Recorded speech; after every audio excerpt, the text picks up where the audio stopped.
दो बहुएं और चालाक बुआ सास सुविचार कहानी। दीपा और अनीता दोनों ही देवरानी और जेठानी थीं। दीपा नौकरी करती थी और अनीता घर संभालती थी। उनका परिवार बहुत बड़ा था। सास ससुर और उन दोनों के बच्चे, कुल मिलाकर घर में 10 लोग थे। और आज कई सालों बाद उनकी बुआ सास अपने भाई के पास रहने आई थी। सुबह उठते ही बुआ जी ने देखा दीपा जल्दी जल्दी अपने काम निपटा रही थी। अनीता ने सबका नाश्ता बना दिया, जिस नाश्ते को दीपा ने सबको परोस दिया। इसके बाद दीपा ने खुद अपना टिफिन पैक किया और जॉब पर चली गई।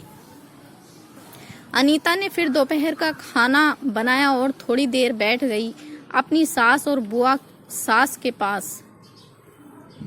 बुआ सास से रहा नहीं गया और अनीता से बोली कि छोटी बहू, तेरी जेठानी दीपा तुझ पर बड़ा हुक्म चलाती है। सुबह से देख रही हूँ रसोई में तू ही लगी हुई है और वो महारानी दिखावा करने के लिए सबको नाश्ता परोस रही थी, जैसे उसी ने बनाया हो। ये सुनते ही अनीता ने अपनी बुआ सास की तरफ देखा और बड़ी प्यार से कहा, नहीं, ऐसी कोई बात नहीं है बुआ जी, दीपा बहुत ही अच्छी है। बुआ बोली, तू बहुत भोली है अनीता, पर मैं सब समझती हूँ, इतनी बूढ़ी मैं ऐसे ही नहीं हुई। अनीता से जब रहा नहीं गया और वो बोली कि बुआ जी, आपको दीपा दीदी का बाकी सबको नाश्ता परोसना दिखा, मगर आपको ये नहीं पता कि उन्होंने मुझे डांट कर सबसे पहले नाश्ता करवाया, फिर चाय पिलाई और वो रोज ही मुझे सबसे पहले ही नाश्ता करवा देती हैं, वरना सबका नाश्ता बनाते तो मैं नाश्ता ही न कर पाऊँ। वो मेरा कितना ख्याल रखती हैं। दीदी सुबह जल्दी उठकर मंदिर की सफाई करके फूल सजा कर रखती हैं और वो मुझे खुद से 1 घंटा लेट उठने को कहती हैं, क्योंकि मुझे उठते ही नहाकर सीधा रसोई में ही जाना पड़ता है।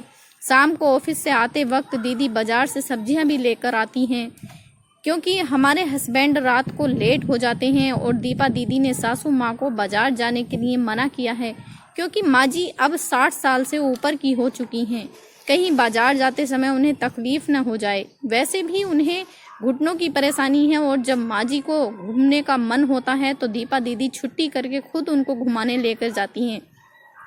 और हाँ बुआ जी, दीपा दीदी रोज शाम को आकर खाना बनाने में मेरी खूब मदद करती हैं, चाहे वो कितनी भी थकी हुई हों। वो मेरी जेठानी जरूर हैं, मगर वो मुझे अपनी छोटी बहन ही मानती हैं और मैं उन्हें बड़ी बहन मानती हूँ। ये सब सुनते ही बुआ चुप हो गई। शायद उसकी चुगली अनीता के आगे फेल हो चुकी थी। शाम को दीपा सब्जी की थैली अनीता को पकड़ते हुए बोली कि अनीता, सब्जियों के साथ वाले थैले में तुम्हारी फेवरेट लेखक की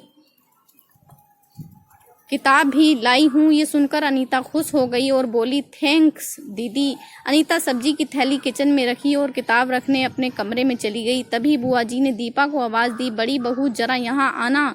दीपा बोली, जी बुआ जी। तभी बुआ बोली कि तुम इतनी मेहनत करके कमाती हो और ऐसे ही फालतू किताबें खरीद कर पैसों की बर्बादी कर रही हो, वो भी अपनी देवरानी के लिए। वो तो वैसे भी घर में करती ही क्या है, तुम दिन भर मेहनत करती हो और वो घर पर आराम करती है।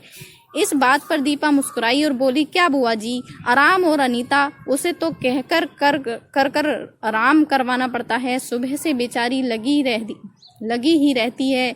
किचन में सबकी अलग अलग पसंद, मेरे और उसके मिलाकर 4 बच्चों का टिफिन सब वो ही करती है। फिर भी उसके चेहरे पर हमेशा एक सुंदर सी मुस्कान ही रहती है। सुबह की चाय पीने का भी समय नहीं मिलता उसे, और जब दोपहर बच्चे आते हैं फिर उनका खाना, उनकी पढ़ाई सब वही देखती है। वो है, इसलिए मुझे बच्चों की चिंता भी नहीं रहती और मैं अपना पूरा ध्यान ऑफिस में लगा पाती हूँ। कुछ दिनों पहले ही प्रमोशन मिला है। मम्मी पापा की दवाई कब खत्म हुई और कब लाना है, ये सब वो ही ध्यान रखती है। घर पर भी कभी कौन सा रिश्तेदार आता है, उनकी सेवा भी वही करती है। और बुआ जी, घर पर रहकर घर और बच्चे संभालना कोई छोटी बात नहीं है। मेहमानों की भी आव भगत अनीता बिना किसी शिकायत के करती है। उसे तो बस पढ़ने का ही शौक है। फिर क्या मैं अपनी छोटी बहन की छोटी सी इच्छा भी पूरी नहीं करूंगी? अगर उसकी इच्छा मैं पूरी नहीं करूंगी तो कौन करेगा? अब तो बुआ की पूरी तरह से ही बोलती बंद हो चुकी थी। फिर दीपा भी अपने कमरे में चली गई। ये सारी बातें दीपा की सास पीछे खड़ी हुई सुन रही थी। वो बुआ के पास आकर बोली कि जीजी, ये दोनों देवरानी जेठानी जरूर हैं, मगर इनका प्रेम 2 सगी बहनों से भी ज्यादा बढ़कर है। ये दोनों ही एक दूसरे का अधूरापन पूरा मेरे घर की मजबूत नींव हैं।